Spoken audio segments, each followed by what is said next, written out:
Okay, I'm going to change the BTEC office.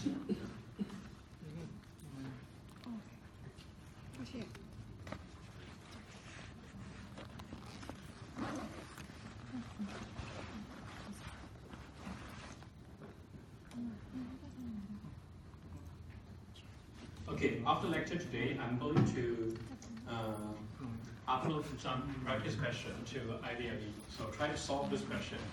And 1 week before the midterm, I'm going to upload the solution. Okay, try to solve the question by yourself first. All right. In last lecture, we talked about the AM modulation, right?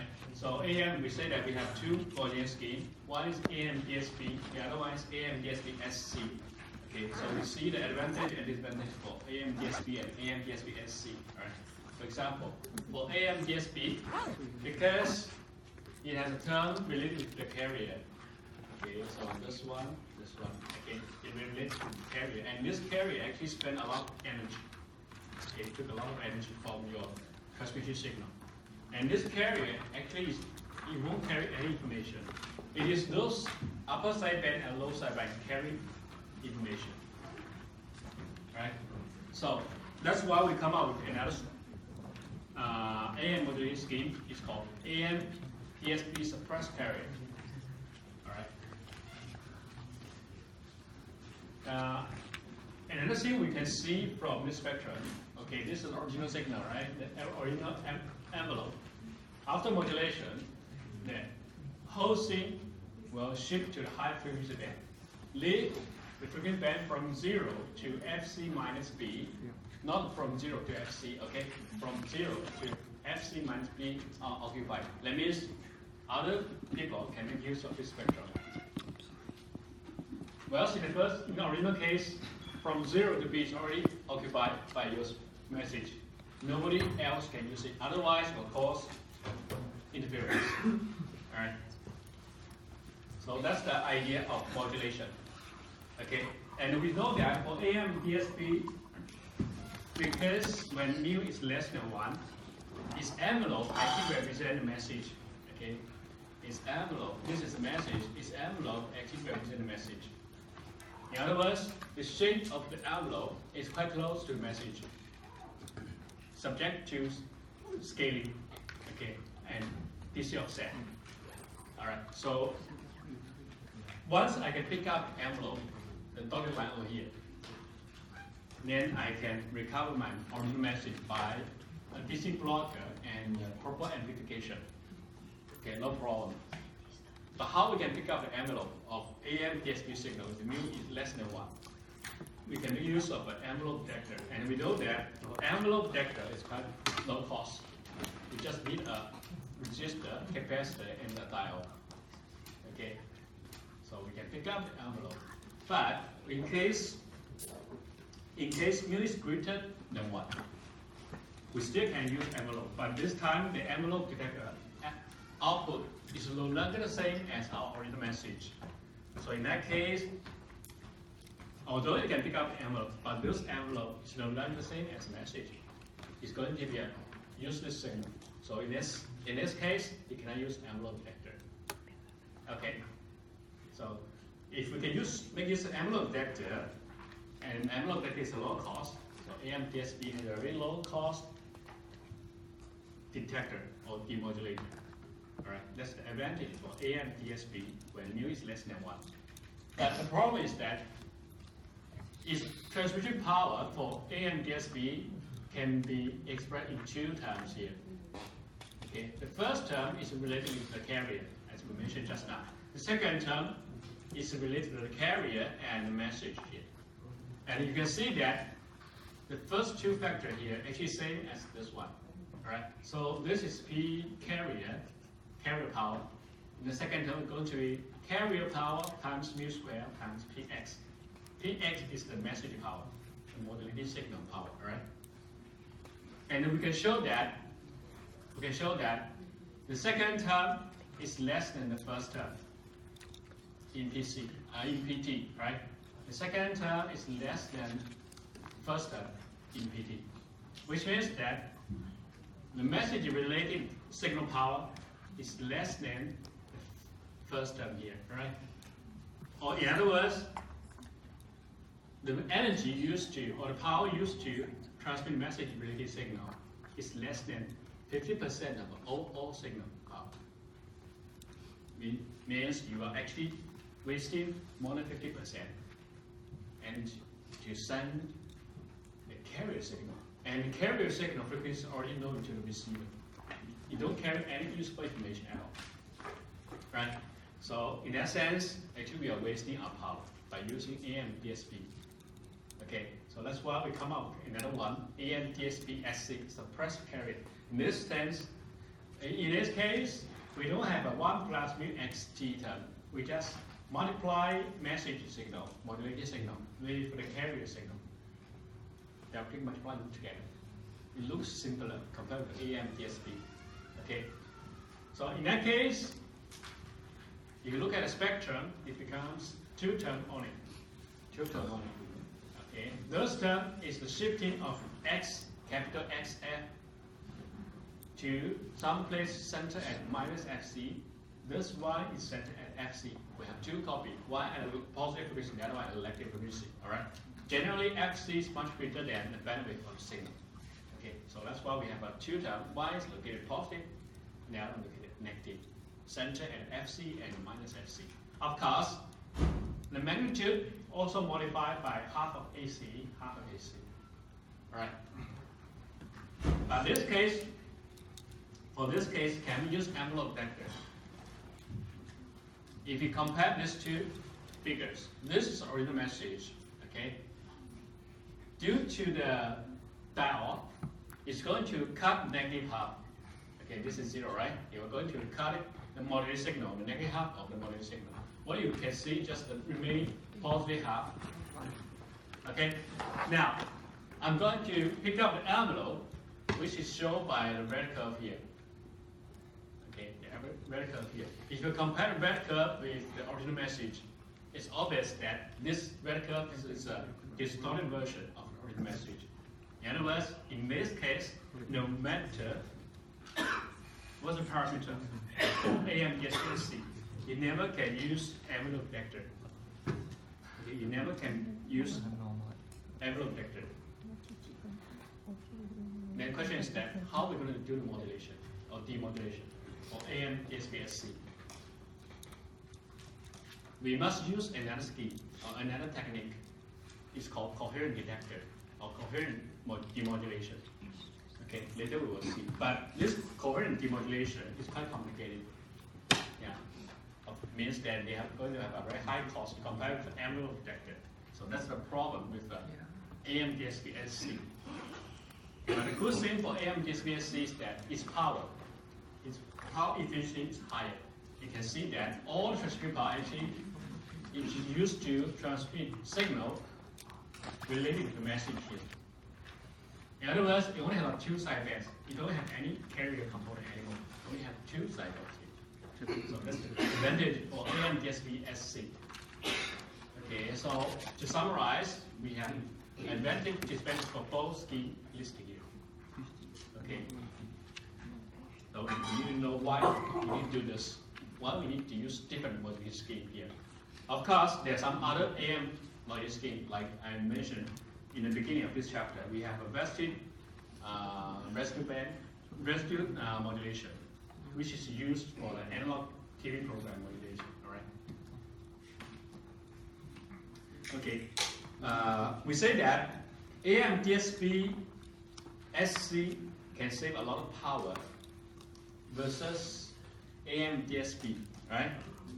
But how much it can save, we don't know. Okay, let's look at this example. All right, let's say we have a message signal. Its maximal amplitude is 1. Okay, its power is 1/5 watt. Okay, so it's obvious that it's not a sine waveform. XT is not sinusoidal, right? It's not sinusoidal. Now, calculate the transmitting power needed to get PSP equals 10 watt for AM DSP scheme with mu equals to 1 and the AM DSP SC scheme. The 2 schemes. The first scheme, mu is equal to 1. All right. The other one, because we don't have a parameter mu anymore, so it just follows. Compute the transmitting power for both cases, AMDSB and AMDSB-SC, such that one sideband power is 10 watt. Okay, one sideband power is 10 watt. So usually for AMDSB, how many sideband we have? 2, right? So means that the sideband must carry in total 20 watt power, right? For both AMDSB and AMDSB-SC. Okay? Now let's see what happens for the transmitting power for these two cases. First one, AMDSB. We know that transmitting power equals to carrier power plus carrier power multiplied with mu square multiplied with message power, right? Because PC actually equals to A squared over 2, right? AC squared over 2. And then we know that Q sideband power equals to second term over here. Q sideband power equals to the second term over here. All right. Then, as required by the problem here, one sideband power should be equal to 10, which is half of this one. Because mu equals to 1, right? So I can ignore this mu. So half of this one should equals to 10. All right? Because mu equals to 1, so Q PSB actually equals to PC times PX, right? In other words, 1 PSB equals to half of this one. When mu equals to 1, right? So equals to 10, that is required by the problem. So we can find out PC actually equals to, just move this and half to this side, okay? Equals to PC equals to 20 divided by PX. And PX is 1 over 5. So the carrier power in this case is 100 watt. Is 100 watt. Okay. Then the transmission power is a summation of a carrier power plus 2 sidebands. So in total, it's going to be 120 watts. Okay, 120 watts. So which means that if I want to send a signal with a sideband power 10 watt and 2 sideband power 20 watt to my receiver, if I use an AM DSP, I have to use 120 watt. So what is the conception of 120 watts? 120 watts is roughly the power of your computer. It's roughly the power of your computer. Okay. Now how about the other one? AM DSP-SC. We know that its transmitting power is just 2 sideband, right? As I showed you just now. Just 2 sideband here. Okay? So, as request, 1 sideband is 10 watts, so 2 sideband equals to 20 watts. And this is exactly the overall transmitting power for AM DSP-SC. So compare this one and this one. You can see this is actually 6 times of the transmitting power of AM DSP-SC case. So it can save a lot of power. Right? It can save a lot of power. That's why we say AM DSP-SC is more power efficient compared with AM DSP. Okay? Okay? Any questions about this? No? Okay, let's carry on. Okay, there are some simple cases when we study the AM DSP. Okay, so first one is the tone modulation. What does it mean by tone modulation? Tone modulation means that the message signal, okay, modulating signal is just a sinusoidal. Okay, because that means XT is just a sinusoidal. We cannot make this assumption all cases because the message signal is supposed to be arbitrary waveform, can be voice, video, whatever, right? This is just a special case. All right, XT is a sinusoidal. So For AM DSP SC scheme, it's just the XT times AC times cosine omega CT, right? It's just the message signal multiplied with the carrier signal. So, because it's going to be the message signal multiplied with the carrier signal, we can expand it as two terms. Remember we have some.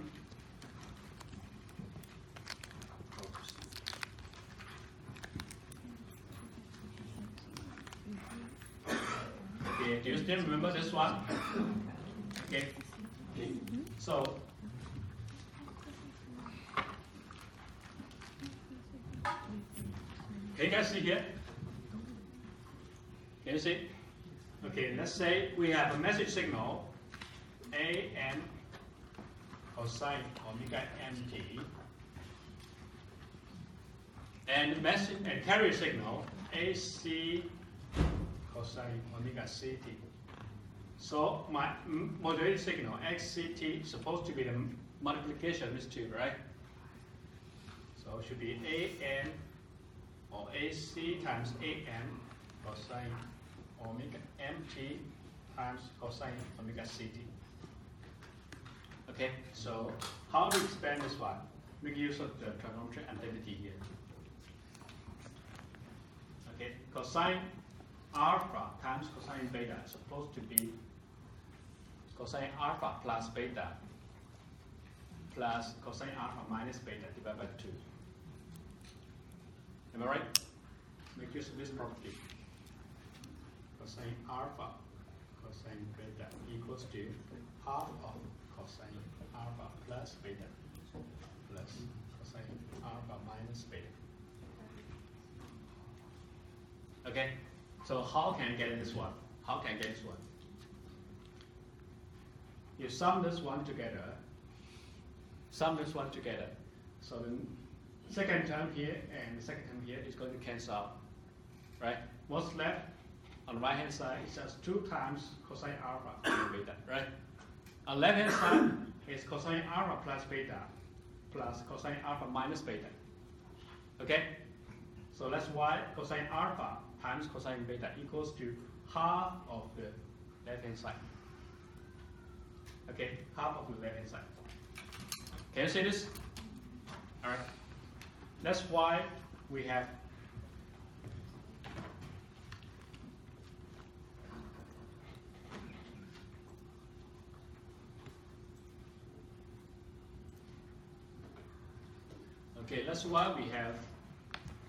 this two term.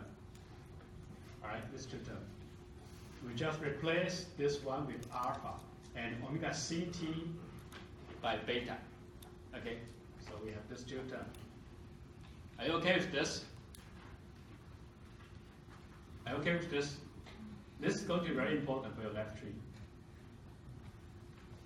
Are you okay with this? How we can reach this one? Because we make use of this trigonometry identity. Okay, so now if we this as alpha, this one, okay, this as beta. So we substitute in, we have ACAN divided by 2. Okay, this is alpha, this is beta, right? So cosine alpha plus beta plus cosine alpha minus beta. Okay? Yeah, so this one actually equals to cosine alpha omega m plus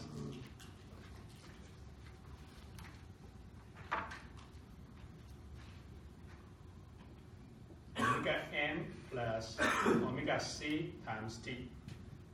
Okay, this one actually equals to cosine omega m minus omega ct. All right.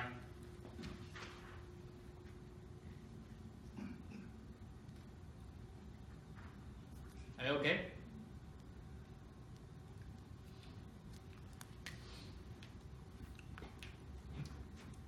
Similarly, for AM DSP, it's going to be message signal times mu, then plus 1, okay, should be this message signal 1 plus mu am cosine omega mt. Okay, this term multiplied with AC cosine omega c. Okay, this is the AM DSP. This is AM DSP SC. So there are some difference here. So be careful. All right. So similarly, we can do the same derivation. If the constant term 1 multiplied with the carrier, I got a carrier. Okay, I got a carrier. Then the remaining term mu am cosine omega mt times AC cosine omega ct. Similarly, I can expand it as two terms here. This one and this one. But this time, because we have another parameter mu, that's why we have a mu here and a mu here. All right. We still make use of the same geometry and the here. Are you okay with this? Any question about this part? Are you okay? Okay? If you have any questions, raise your hands now. Don't raise your hand after the quiz, okay? After the quiz, no one will go to response. Any questions? You want me to repeat? No? Okay, let's carry on. So, next step, we can plot its amplitude spectrum. Okay, this time we are using the single side spectrum. That means we ignore the negative half. Okay, ignore negative half doesn't mean that we don't consider it, because its energy is going to flow it back to the positive half here. That means originally we have two parts, for example, one located at f0, the other one located at minus f0, both with amplitude 0.5. That's a double side spectrum, right? But if we consider the single side spectrum, we only have one pulse located at f0, positive f0, with its amplitude 1 this time, not 0.5 now.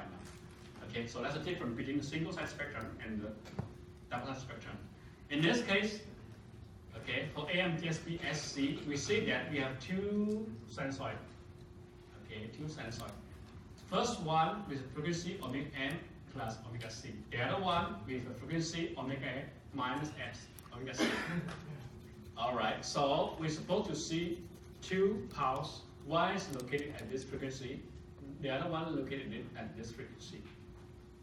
Both with amplitude AC times AM divided by 2, or this one. Okay, am I right? Am I right? Am I right?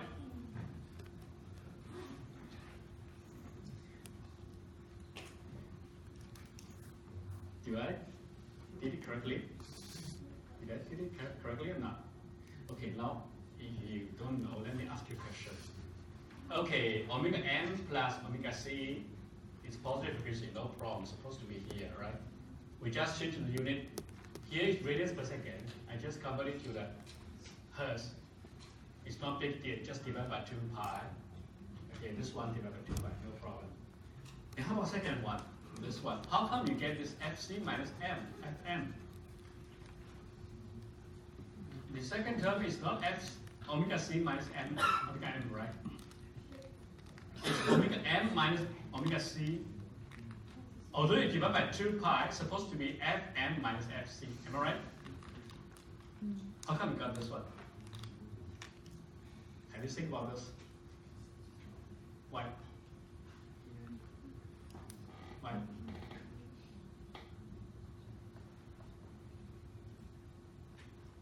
Have you think about this?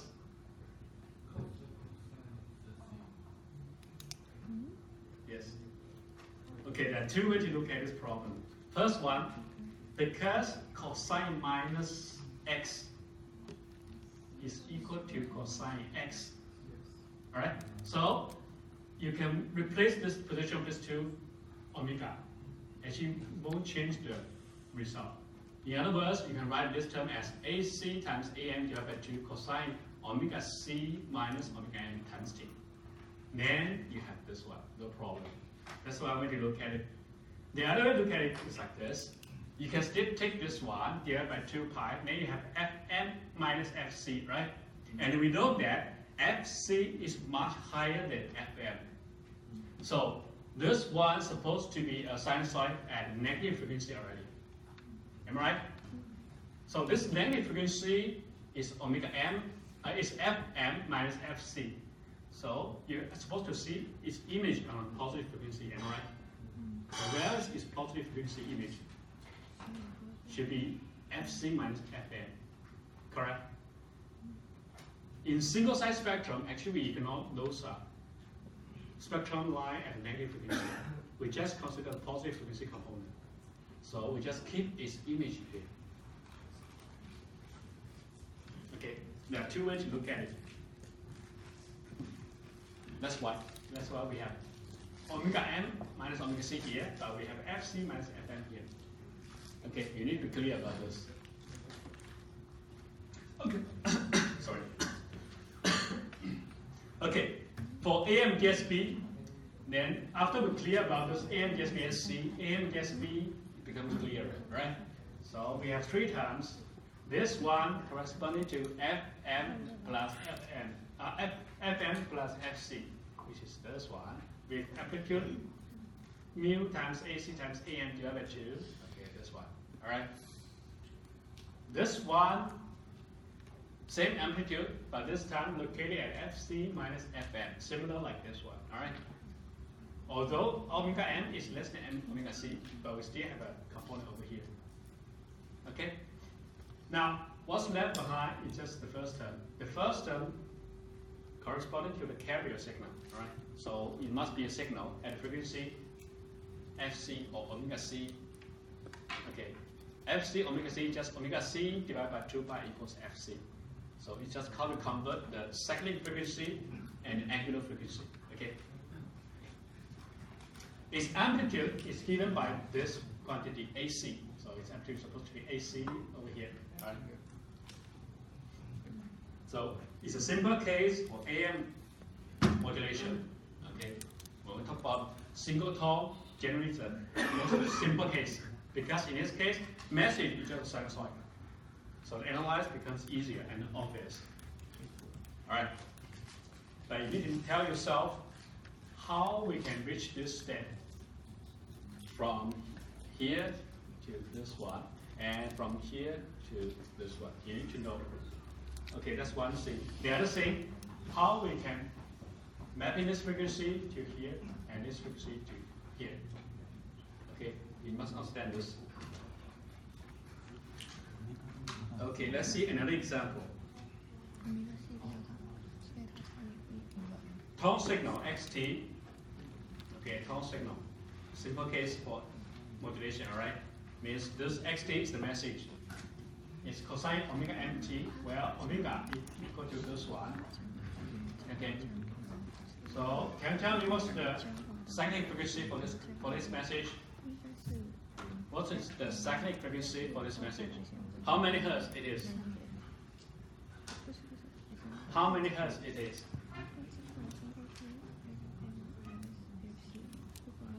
10K, 5K, 10K or 5K? Okay, be careful. This is 5K, all right? Because its standard form is 2 pi times f. Okay, 2 pi times f. So you divide by 2 pi, then you got 5K. Okay, so the message signal, its frequency is 5K hertz. So this signal is going to use to modulate a carrier signal of amplitude 2 volt. That means AC equals to 2. Frequency, again, how many hertz? In this case, how many hertz? 100 hertz, 100K, right? 100K. The question is that, what are the modulation signals for AM DSP with mu equals to 0.5? And the AM DSP SC signal. After you write the expression for this two modulation scheme and sketch their single-sided spectrum, Okay, so it's quite similar like this one, all right? Quite similar like this one. It just, this time we plug in the numbers. Okay. The carrier and tone means the message, all right? The carrier signal is this one, according to the given condition, amplitude 2. All right, then frequency 2 pi times 10 raised to the power 5 radians per second.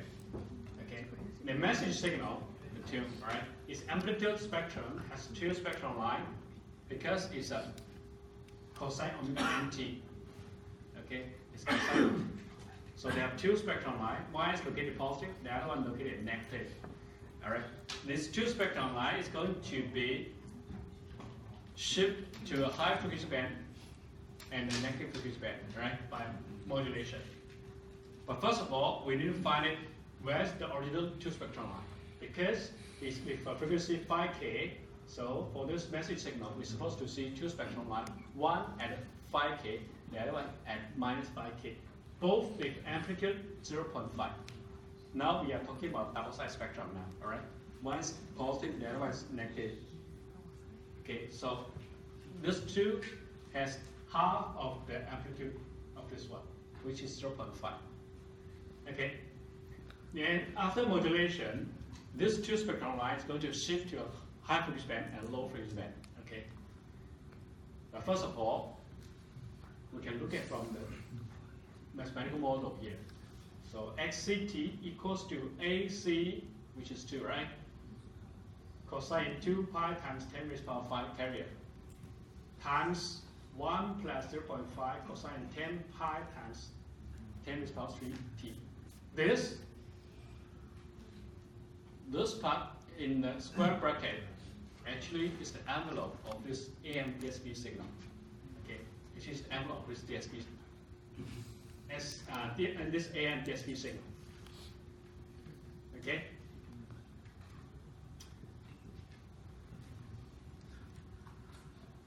Then AM DSP SC, the modulation signal is simply the message signal. Okay, the cosine 10 pi times 10 raised to the power 3 message signal. Okay, times the carrier AC times this one. All right. So we have this two expression. Now, can you sketch the amplitude spectrum for these two cases? Referring to the previous example, can you sketch amplitude spectrum for these two cases? Okay, take out a pen and paper, try to solve. That's all.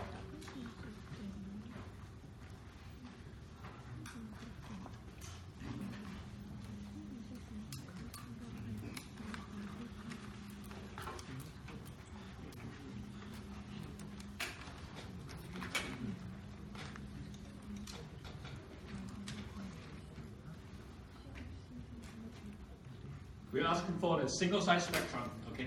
Single side spectrum. So it means that if you can figure out what's the double side spectrum, you float the energy in the negative half to the positive half. Okay, we don't need the negative frequency component.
try to get the single side spectrum, okay, amplitude spectrum of Gauss.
Okay.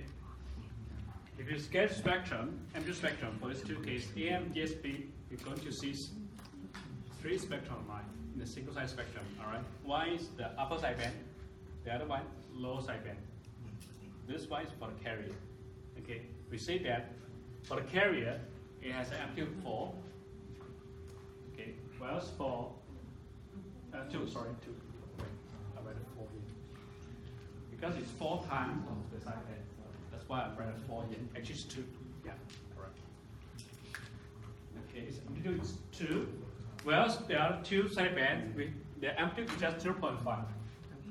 Okay, it's a quarter of the carrier amplitude. Whereas for AM, DSP, SC case, they only have a 2 spectrum line: upper sideband, low sideband. Okay, this upper sideband is low sideband with both amplitude 1. Okay, that's it for AM, DSP. For AM, DSP and AM, DSP, SC, amplitude spectrum for single tone case, because the message is only a sinusoid. That's why you only see for upper sideband, lower sideband, only 1 spectrum line. Okay? All right, let's take a break. We'll come back at 7:30.